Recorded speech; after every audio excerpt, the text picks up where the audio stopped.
Assalamualaikum warahmatullahi wabarakatuh. Innal hamdalillah nahmaduhu wa nasta'inuhu wa nastaghfiruh wa na'udzu billahi min shururi anfusina wa min sayyiati a'malina may yahdihillahu fala mudilla lahu wa may yudlil fala hadiya lahu. Asyhadu an la ilaha illallah wa asyhadu anna Muhammadan abduhu wa rasuluh la nabiyya rasula ba'da.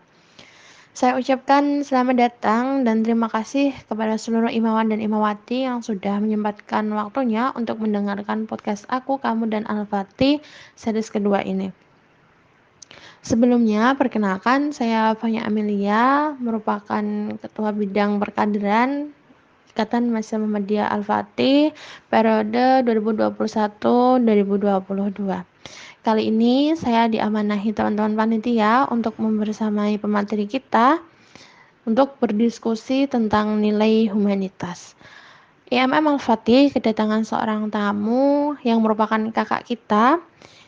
Beliau adalah Ketua Umum Pimpinan Cabang Ikatan Mahasiswa Muhammadiyah Kota Semarang, Imawan Arif Afrullah atau yang biasa kita panggil dengan sebutan Imawan Arif.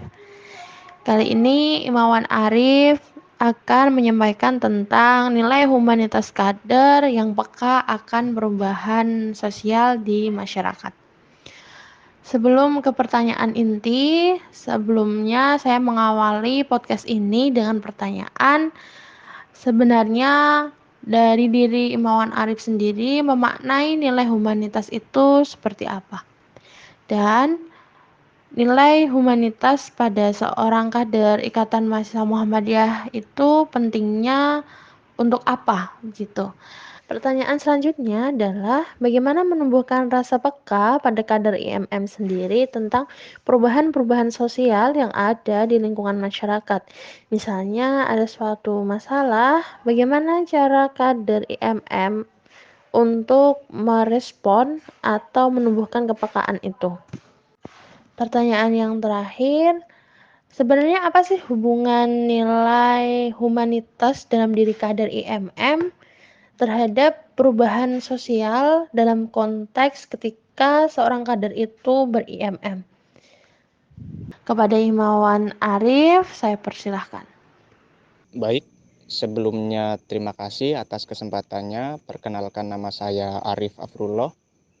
Kebetulan selaku Ketua Umum Pimpinan Cabang Ikatan Mahasiswa Muhammadiyah Kota Semarang, sesuai dengan undangan dan request dari kader-kader terbaik ya, yang berada di pimpinan Komisariat Al-Fatih Unimus. Jadi pada podcast kali ini kita akan ngobrol, sharing, atau bahkan membaca dan merefleksikan diri, berbicara mengenai nilai humanitas kader begitu. Nah, karena ketika berbicara mengenai humanitas itu sangat menarik begitu ya teman-teman. Humanitas itu adalah salah satu unsur dari trikompetensi dasar, di mana merupakan pengejawantahan dari trilogi dengan nilai kemanusiaan begitu. Nah, maka kemudian nilai humanitas ini harus dimiliki sebagai salah satu komponen untuk mengaktualisasikan diri dari trilogi yang kita punya. Nah, humanitas itu apa? Secara sederhana, humanitas kita bisa mengartikan bagaimana kemudian kader itu mampu memanusiakan manusia, begitu. Jadi, bagaimana sih seorang kader mampu kemudian ketika melihat realitas, dia bisa berpandangan bahwasanya ada penindasan atau ada hal yang seharusnya dia sikapi. Ini berkenaan dengan manusia begitu. Entah itu kemudian ada masyarakat yang kelaparan, terkatung-katung, atau berbicara mengenai penindasan kelas sekalipun begitu. Nah, ini harus dilakukan karena memang kemudian ketika kita berbicara dalam konteks masyarakat selanjutnya begitu, tidak selamanya kemudian seorang kader IMM akan menjadi seorang kader begitu. Akan ada masa kemudian dia purna dan kembali kepada masyarakat. Nah, maka kemudian nilai humanitas ini perlu diyakini agar kader tidak gagap untuk bisa kembali kepada masyarakat begitu. Nah, humanitas ini juga sangat penting begitu ya. Karena memang selain daripada dia adalah salah satu komponen dari trikompetensi dasar, ini harus diyakini oleh kader IMM karena sebagai bentuk tanggung jawab kader IMM terhadap realitas sosial begitu. Jadi IMM punya tanggung jawab sosial tuh begitu. Nah, jadi dalam konteks negara saat ini memang seharusnya kita perlu merefleksikan bahwasanya pemerintah sekarang seolah-olah memposisikan diri sebagai Leviathan misalkan gitu. Kalau Thomas Hobbes itu bilang, Leviathan itu artinya segala sesuatu itu yang menjamin, yang hanya bisa menjamin itu ya pemerintah gitu. Nah, entah mensejahterakan, memakmurkan atau apapun itu, pemerintahlah yang dia punya kendali dan punya kuasa atas semua itu. Nah, kader IMM punya privilege di mana memiliki keistimewaan mampu menempuh jenjang pendidikan tinggi gitu, yang mana kemudian ini tidak dialami oleh 2/3 dari setiap angkatan kerja masyarakat Indonesia begitu. Nah, kader IMM punya posisi tanggung jawab sosial bagaimana mampu menjegal atau bisa menjadi mitra kritis pemerintah, yang mana kebijakan-kebijakan pemerintah itu kepada rakyat begitu, atau juga dari rakyat kepada pemerintah begitu. Jadi agar kebijakan-kebijakan itu tidak menindas dan mampu memanusiakan manusia. Nah, maka kemudian itu harus dimiliki. Nah, selain daripada itu, ketika kita menelisik kembali definisi IMM, IMM adalah organisasi gerakan mahasiswa Islam, teman-teman. Maka kemudian bagaimana melalui IMM ini kader-kader mampu melakukan gerakan-gerakan yang terorganisir begitu. Nah, karena memang ketika tidak terorganisir ini yang kemudian menjadi persoalan. Banyak sekali kasus dan contoh kebaikan-kebaikan itu kalah dengan kejahatan. Karena kejahatan yang terorganisir itu mampu mengalahkan kebaikan yang tidak terorganisir. Maka kemudian niat baik itu juga harus dijembatani dengan konsep dan strategi yang matang. Gitu. Maka memang harus terstruktur, sistemik dan terarah begitu. Nah, kader IMM harus mampu menjawab itu sebagai bentuk realisasi dari definisi organisasi. Selain daripada itu kemudian kader IMM ketika dia meyakini nilai humanitas itu sejatinya kader secara nggak langsung kemudian belajar bagaimana dia kembali kepada masyarakat.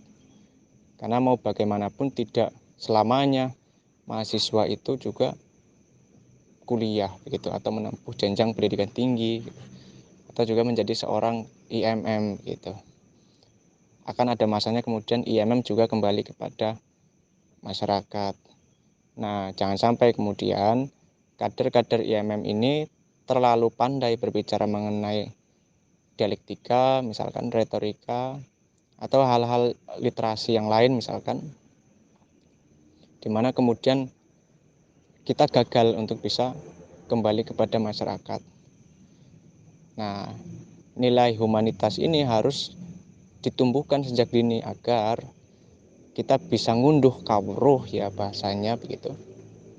Atau padi ya, ketika semakin berisi maka dia akan semakin menunduk begitu. Jadi kembali ke basis di mana bumi dipijak, di situ maka langit yang dijunjung. Kita harus bisa menyesuaikan di situ. Nah, nilai humanitas itu akan betul-betul mempengaruhi seberapa jauh kemudian kita bisa kembali kepada masyarakat begitu. Nah, karena memang selain daripada itu kita harus mencoba ya mencoba menjawab tanggung jawab realitas itu agar kita tidak terkungkung dalam ideologisasi saja. Ideologisasi itu perlu begitu, tapi kemudian bagaimana ideologisasi itu kita hadapkan juga dengan realitas begitu. Jadi agar kader-kader IMM itu tidak gamang, tidak gagap untuk bisa menjawab realitas. Agar kader-kader IMM mampu berdiaspora, kemudian mengisi slot-slot dan spot-spot amal usaha Muhammadiyah, atau juga bahkan bersaing dalam konteks diaspora eksternal, misalkan mengisi ruang-ruang birokrasi misalkan. Nah, kemudian bagaimana sih caranya untuk bisa menumbuhkan nilai humanitas kader itu? Sebetulnya ada banyak cara begitu. Dari mulai terus mencoba bergerak, ngunduh kawruh ke bawah, sering ngobrol dengan masyarakat yang dia tidak punya apa-apa, dan bahkan kita mencoba seperti mereka begitu, kita akan dengan sendirinya bisa memiliki nilai humanitas itu begitu. Tapi kemudian bagaimana IMM sebagai organisasi itu mampu menjembatani kader-kadernya untuk memiliki atau meyakini nilai humanitas itu dengan kerja-kerja kolektif, dengan mencoba menumbuhkan rasa kita duduk sama rata, berdiri sama tinggi begitu, atau duduk sama rendah, berdiri tanpa raja begitu. Nah, andai kata kemudian gerakan-gerakan kolektif secara personal, ya, secara pribadi dan diyakini secara kolektif, dalam misal lebih baik saya kelaparan daripada teman-teman tidak makan misalkan, itu diyakini oleh seluruh kader, kita betul-betul akan bisa saling membantu, saling melindungi, dan bahkan bisa saling membesarkan begitu. Nah, saling tegang rasa dan saling menjaga itu kemudian bisa menumbuhkan nilai humanitas dalam diri seorang kader begitu. Nah, bahkan atau melalui agenda-agenda organisasi seperti pengkaderan misalkan, itu harus sudah mulai coba ditumbuhkan sejak dini. Jadi bagaimana sih secara teoritis ya, ideologisasi itu tetap jalan, tapi kemudian kita hadapkan juga dengan realitas. Karena kemudian selain daripada ideologisasi ini, apa yang kemudian akan atau bisa kita wariskan begitu. Nah, karena ideologisasi atau ideologi itu pasti kemudian. Jadi bentuknya pasti, tapi kemudian yang bisa kita wariskan selain daripada itu apa?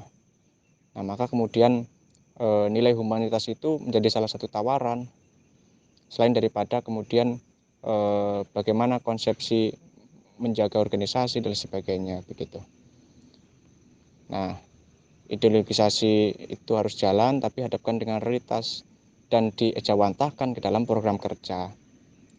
Misalkan ketika ada Darul Arkom dasar, itu sudah tidak lagi kita melaksanakan pengkaderan di dalam aula-aula atau ruang kelas, ruang ber-AC dan sebagainya, tidak. Tapi bagaimana kemudian DAD itu Darul Arkom dasar kita laksanakan di desa-desa terpinggirkan dan termarginalkan misalkan. Jadi ideologisasi tetap jalan, tapi kita hadapkan dengan realitas. Seminimal-minimalnya kader akan berinteraksi dengan masyarakat, itu pasti. Atau bahkan kader akan bisa melakukan advokasi dengan masyarakat misalkan, itu juga perlu coba diimajinasikan. Jadi agar muncul rasa tenggang rasa terhadap masyarakat begitu. Di mana bumi dipijak, di situ langit dijunjung tentunya. Nah, karena memang IMM itu adalah organisasi ya. Jadi dalam segitiga kebijakan itu organisasi mahasiswa ya, IMM dalam hal ini itu tidak berada di bawah begitu, dan kebijakan itu dari atas ke bawah dan cenderung menindas. Maka kemudian bagaimana IMM yang berada di tengah ini mampu menjadi penangkal dari kebijakan yang menindas itu atau penyambung dari masyarakat kepada pemerintah begitu, agar kebijakan-kebijakan tidak menindas. Nah, terlebih lagi kita adalah negara hukum. Kalau Profesor Sajipto Harjo, beliau pernah menyampaikan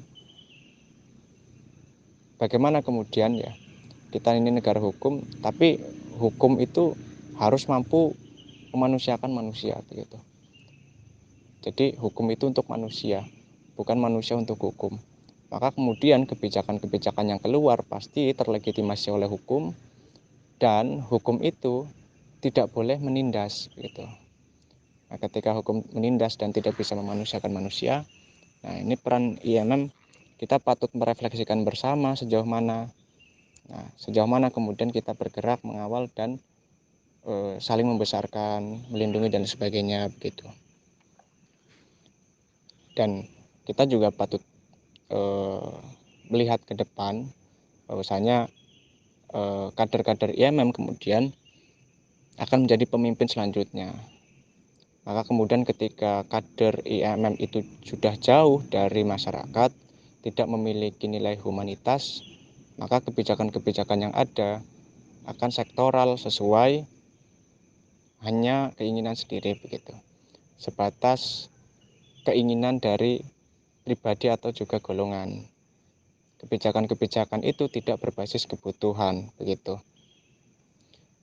Nah, kader harus sudah mulai mencoba menumbuhkan nilai humanitas sejak dini agar ke depan kita mampu menjawab tantangan menjadi pemimpin itu, teman-teman. Nah, ketika kita hadapkan dengan realitas yang lebih luas ya, realitas yang lebih luas ini menunjukkan banyak sekali penindasan-penindasan begitu, timpangan relasi kuasa gitu. Karena di zaman kapitalistik sekarang, si miskin makin miskin dan si kaya makin kaya begitu. Kelas pekerja ya akan terus menjadi pekerja dan buruh ya buruh begitu misalkan, atau petani akan terus menjadi petani, dan para bos itu akan tetap menjadi bos dan menjadi pemodal untuk seterusnya begitu.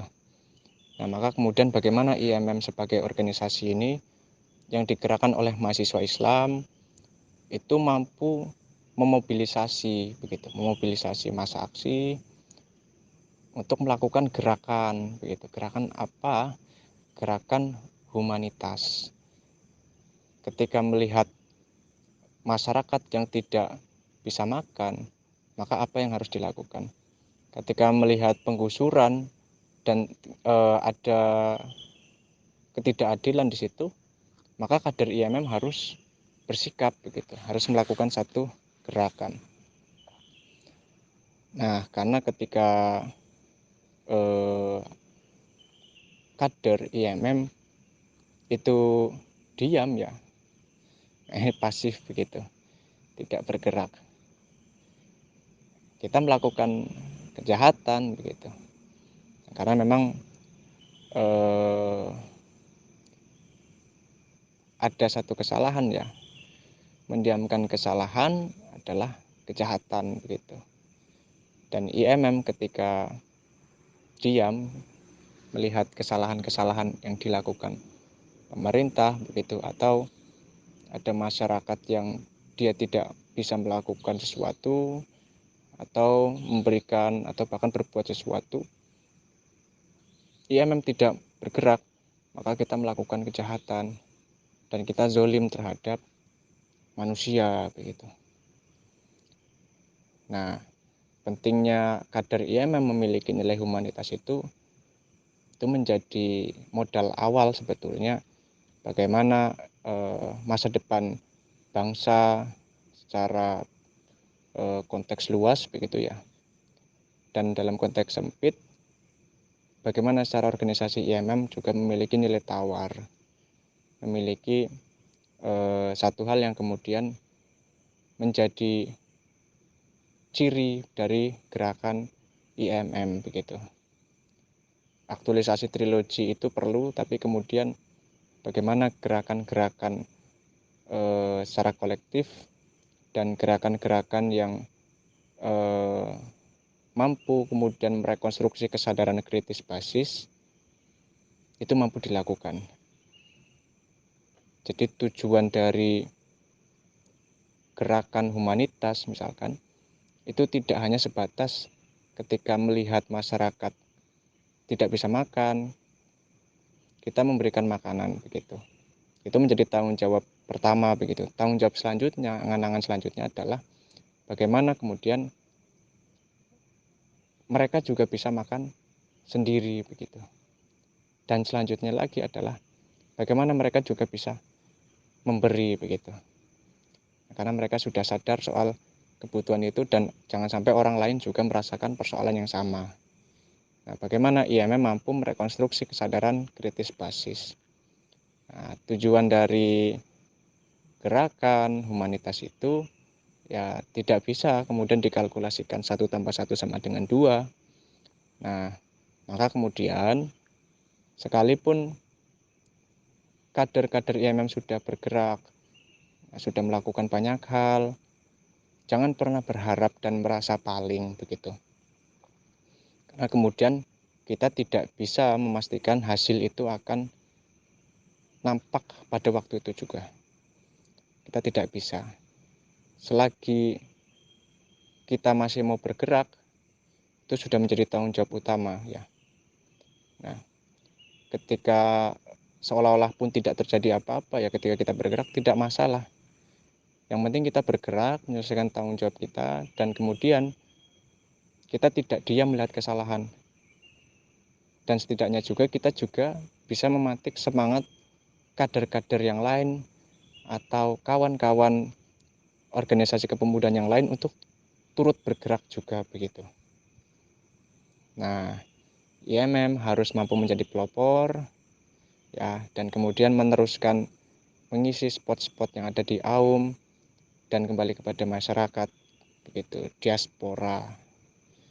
Nah, tantangan ke depan panjang, bagaimana kemudian IMM mampu untuk bisa kembali kepada masyarakat dan sedari dini kader-kader harus sudah coba ditanamkan nilai humanitas itu melalui pengkaderan-pengkaderan kultural dan penghadapan kepada realitas. Begitu, terima kasih atas kesempatannya. Selamat melanjutkan aktivitas. Kita sambung di podcast selanjutnya. Baik, terima kasih Imawan Arif. Sampai jumpa di lain kesempatan. Semoga apa-apa yang telah disampaikan Imawan Arif tadi mampu menumbuhkan rasa humanitas dan terkhusus pada para kader IMM Al-Fatih sendiri. Terima kasih. Bila bisa bilhaq, fastabikul khairat. Wassalamualaikum warahmatullahi wabarakatuh.